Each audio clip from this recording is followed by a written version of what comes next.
What's up everybody, welcome back to another video. Today we're going to talk about my thoughts as a professional player on which pair is better, either the Jordan 39 or the Nike GT CUT 3. If you're new to this channel, my name is Lucas. I'm a professional basketball player playing in the first league in Austria and I like to do shoe reviews, so make sure to subscribe and support my channel if you don't want to miss any professional performance reviews. With that being said, let's get straight back to my comparison review of the Jordan 39 and the GT CUT 3.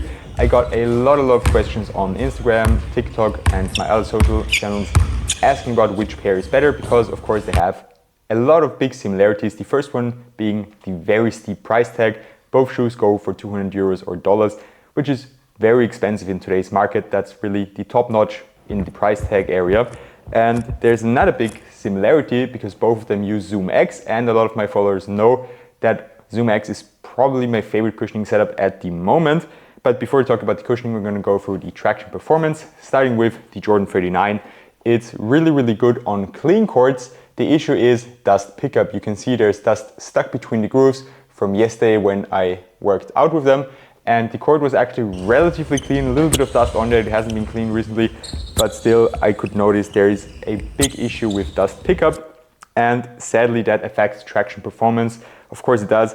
And so I would say on clean courts, they are a 10 out of 10, really amazing grip. You don't really have to apply a lot of force to get a good stop. But if the court is dirty, I would stay away from them. It's still decent, but you just have to be prepared to wipe a lot. It's similar for the Nike GT CUT 3. The pattern is very different. Dust pickup is not as bad. They are also a 10 out of 10 on clean courts in my personal opinion. When it's dusty, I'd say they move down to like an 8.5 out of 10, whereas the Jordan 39 goes down to like a 7 out of 10 on dusty courts. For outdoor durability or general outdoor use, I wouldn't recommend either pair. They are both terrible in terms of durability. The Jordan 39 is at least more durable than the 38 and the 38 low, which had a lot of issues with outsole durability, especially if you were going to wear them outdoors. The GT CUT 3 is more durable than the 39 in my personal opinion and from what I've been playing with them, but it's also really not the most durable setup. If you want an outdoor shoe, I suggest you check out my best shoes for outdoors, or you get yourself a pair of the GT CUT Academy, which is the budget version of the Nike GT CUT 3, and they have very good outsole durability. Now moving on to the cushioning setup, which is the biggest similarity those two shoes have. Of course you can see here, if you look at the midsole, it already says Zoom X, and the difference to the Jordan 39 is that there is a Zoom X bed directly underneath your foot, and then before your foot touches the ground, so to say, we have a full bed of Zoom Air. You can actually see it here through the translucent outsole. It moves out a bit here all the way through the outsole. And my quick answer to which setup I prefer is I actually prefer the setup of the GT CUT 3, simply because sometimes more cushioning isn't necessarily equivalent to a better cushioning setup. For me, the Jordan 39 feels a little bit mushy, a little bit too soft. I feel like I'm sinking in, I'm not getting as much energy out of them, and the shoe is also a little bit heavier because of course there are two cushioning setups in there. Whereas on the Nike GT CUT 3, I feel really light on foot, I feel extremely bouncy, and I still have good impact protection. Of course, one area where the Jordan 39 will do better than the GT CUT 3 is the durability of the cushioning setup. The Zoom X bottoms out relatively quickly. It's not as insane as with the React foam we had on the PG6, for example, but if this is your only shoe, the only hoop in the GT CUT 3, it's going to bottom out relatively quickly. And the big advantage of the Jordan 39 is that we also have the full length Zoom Air underneath that. So when the Zoom X is bottomed out, you still have the impact protection of the Zoom X, of the Air Zoom. Moving on to the support features, also a very interesting topic, as my biggest downside on the GT CUT 3 is that they don't have the best torsional support because it's only a very soft plastic shank that they have here in the midfoot area. But a shank is better than no shank in my opinion, as the Jordan 39 doesn't have a shank and also doesn't have this X-shaped plate that we had on the 38 low. So torsional support really isn't the best. You can really twist and turn them relatively easily, which I don't like. I need shoes that have torsional support, and so I'll also give this category to the GT CUT 3 because they just feel a little bit more supportive overall, even though the plastic shank isn't as good as a carbon fiber shank that's used in most way of weight shoes or in the Kobe 6, for example. Even the plastic shank on the LeBron 21 is doing a better job than on the GT CUT 3. And In my opinion, it's really a shame that you're paying 200 euros or dollars for a shoe and you don't even get a shank plate, because from Way of Weight you get a 160 euro shoe in the LCD12 that has 2 carbon fiber shank plates, but that's a different topic. Just for support, the GT Cut Free is better in my personal opinion. Moving on to the last part of this video, the materials of both shoes.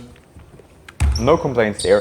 I saw some videos claiming that the Jordan 39 has leather materials, but if you look at the little tag that's on the insole of the shoes, it says synthetic upper, so I guess it's a synthetic leather, and I prefer that anyways because real leather a lot of times is too stiff, it traps too much heat in my opinion and for my liking.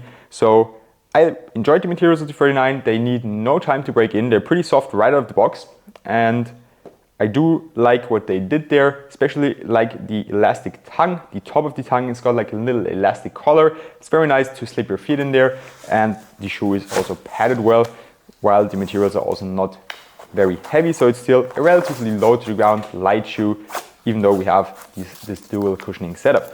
For the GT Cut Free, we have a more breathable setup in my opinion. You've got those little ventilation holes here on the tongue, although they are not pointed all the way through, so it's like more a style aspect than really a functionality aspect. They do allow for a little bit more breathability inside of the shoe, especially also because the materials are thinner, yet they're still very, very comfortable, especially the tongue area. I love how padded the tongue is right here. It feels like an air pillow or like a memory foam pillow. Really, really like that. And in general, I said the materials are very light. They also don't need any break-in time. And overall, I actually also prefer the materials on the Nike GT Cut Free compared to the Jordan 39. I wish they would have stayed with the materials on the 38 low that had this little cutout here on the side where your feet could move out. Very, very good for wide feet, which I have. And now that's also what we're going to talk about. The fit, relatively similar in my opinion. The Jordan 39 runs a little bit long, a tad bit long. They are still decent for wide feet, but not the best if you have a wide midfoot, because this little plate right here or this sidewall is going to press into the side of your feet. That's where my feet are very wide. That's also a little bit of an issue with the GT Cut Free if your toes go out wide, because you have this sidewall right here, and here in the midfoot you don't have it, which is nice for me personally. But if you have wide feet, both shoes are probably not the best for you. I have a separate video on the best shoes for wide feet, so make sure to check that out if you have wide feet. If you have normal sized feet or narrow feet, I would recommend maybe going down half a size if you like a really, really tight fit on the Jordan 39, and I would stay true to size on the Nike GT Cut Free. With that being said, that's all I have for you today. Make sure to subscribe to my channel if you liked the video, and if you want to see more videos like that, drop a like and comment your thoughts on which shoe is better or on which shoes I should compare next. That's all I have for you today. Make sure to leave a like and see you next time.